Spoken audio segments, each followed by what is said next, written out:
Hey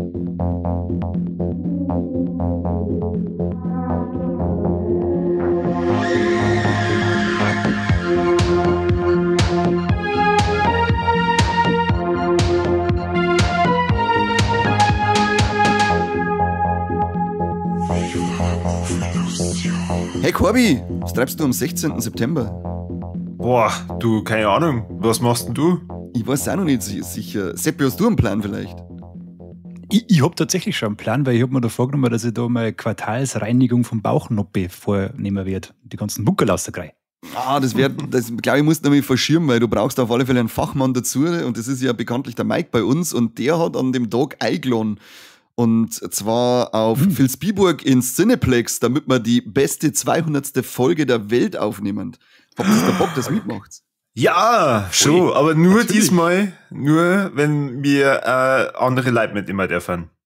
Ja, das darf man tatsächlich, weil wenn ihr zwei da Bock drauf habt, dann hab ich da drauf Bock und dann darf ich mal fragen, ob unsere Hörer da vielleicht auch Bock drauf haben, weil ihr habt auf alle Fälle die Möglichkeit, dass ihr da dazukommt und live zuschaut, wie wir unsere 200. Folge im Cineplex in Vilsbiburg aufnehmen. Ja gut, dann mache ich das halt mit euch, wenn es unbedingt sein muss. Ja, unbedingt. Ich komme dann ein bisschen ungepflegt, wenn ich meinen Bauchnoppi nicht reinigen darf, aber okay, bin dabei. Wenn der Mike dabei ist dieses Mal, dann wird der live vor Ort auf Hochglanz poliert. Jetzt glaube ich, kommt jeder.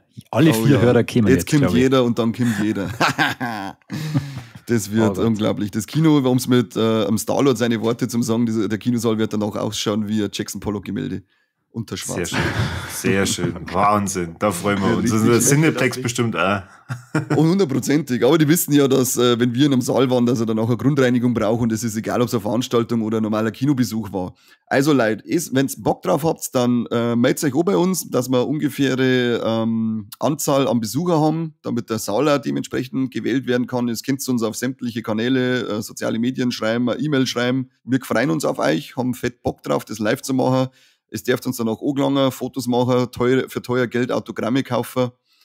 Und wir dann die ganzen Details auch nochmal extra zum einen auf Facebook in die Veranstaltung mit reinpacken. Da kriegst du alles live noch mit. Oder wir machen mal alternativ auch noch dazu auf Steady einen Beitrag. Da kannst du dann auch nochmal alles nachlesen, wo und wann und wie ihr ausschauen sollt. Genau, wir werden alle Kanäle mit Infos zu scheißen förmlich. Also wirklich wörtlich zu scheißen. Widerlich. Genauso wie diese Live-Session widerlich werden wird. Dann, wir freuen uns. Bis dann. Wir freuen uns auf euch, genau. Und wer nicht kommt, ist blöd.